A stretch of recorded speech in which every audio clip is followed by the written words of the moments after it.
Asia Television fined over late pay. Eastern Ukraine still tense despite ceasefire. And the United Nations cracks down on Islamic State funding.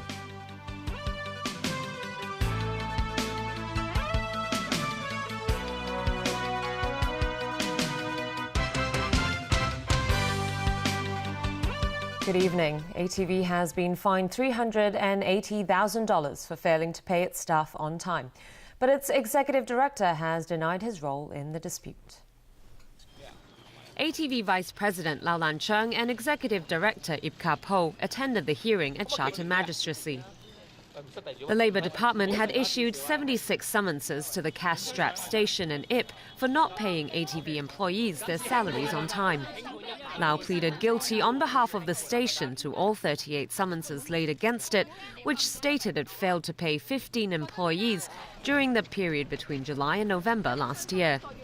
The amount, totaling about $340,000, was paid last month. In mitigation, Lau said in the troubled broadcaster's 57 years of history, it had never been in this situation before. But he said ATV began losing money since a change in ownership in 2008, and that the station had to ask shareholders to put in more capital each time it had to pay staff.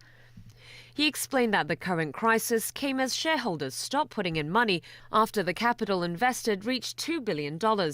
Lau asked for a lighter penalty, saying the company has been trying to resolve the issue. But Magistrate Andrew Ma said ATV is not a small-scale company and that it has experienced people in management. He said paying employees is a priority and asked Lau if he expects staff to borrow money to make ends meet. The magistrate fined ATV $10,000 for each summons. The total sum of $380,000 has to be paid within 1 month. Ip, meanwhile, pleaded not guilty to all 38 summonses against him. He's denied responsibility for the late pay. His case has been adjourned until February the 26th. Meanwhile, sources at ATV say some employees were given paychecks today, but there's no resolution yet over the English News Department's ultimatum. ATV's English News earlier told management it would stop producing news bulletins after its late news tonight if not all staff on the team are paid all owed wages within today. The free-to-air broadcaster is bound by license conditions to air at least 2 15-minute newscasts in Chinese and English every day. When asked about the ultimatum, Editor-in-Chief Yondon Latu said in a statement today that staff need to be paid, adding that they've reached the limit. Pay them or lose them, it's as simple as that, he said.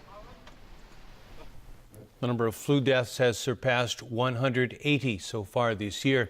As Evelina Long reports, the hospital authority insists it has enough resources to fight the outbreak.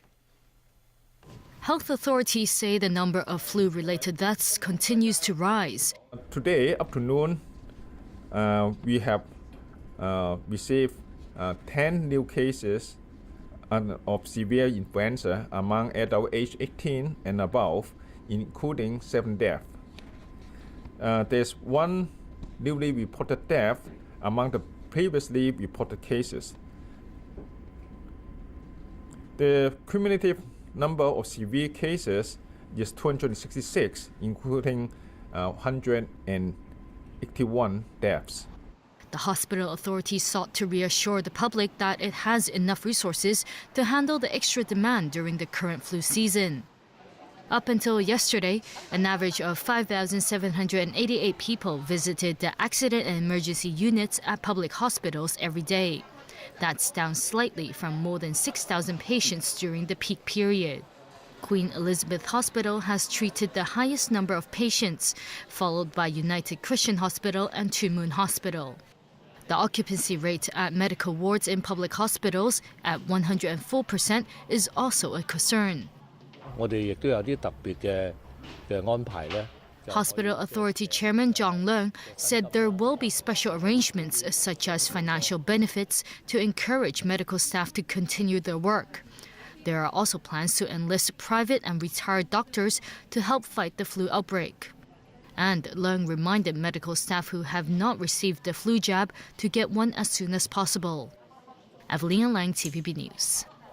A 15-year-old girl has been jailed for 9 years for drug trafficking. The High Court heard the teenager had quit school after repeating Form 1 twice. In mitigation, her lawyers said she had befriended some bad people who paid her to courier drugs. The girl earlier admitted she was paid $350 per pack of drugs delivered. She was arrested last May. She pleaded guilty to trafficking 1.64 kilos of ketamine, which had a market value of $320,000. The judge called it unsettling to send a young person to prison. But the judge also said her age was not a mitigating factor. Otherwise, it would encourage drug lords to use young people as couriers. Turning overseas now, the wait is on to see if a ceasefire set for Sunday in eastern Ukraine will hold. Some are calling the peace deal hammered out in Minsk a glimmer of hope. But opinions on whether it will succeed range from caution to skepticism. James Aiken reports. They've been here before. Previous attempts by world leaders to reach ceasefires and peace deals in eastern Ukraine have fizzled, while the death toll continues to climb. Tensions are high, and so are the stakes. We must see a real de-escalation of the conflict. This is not just about the independence and territorial integrity of Ukraine. The whole geopolitical order in Europe after 1989 is at stake.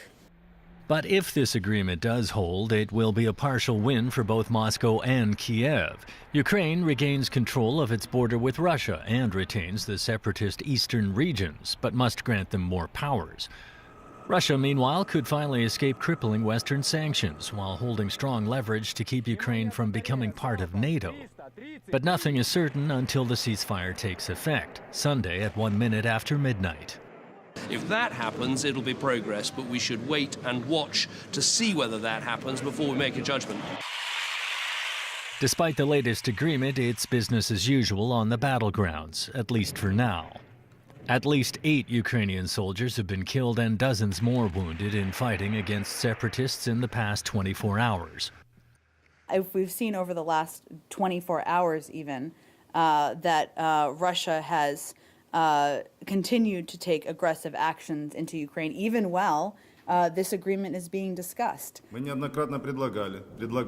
Rebel commanders say they are simply defending themselves from Ukrainian aggression, but they have promised to honor the truce as long as the Ukrainian side does.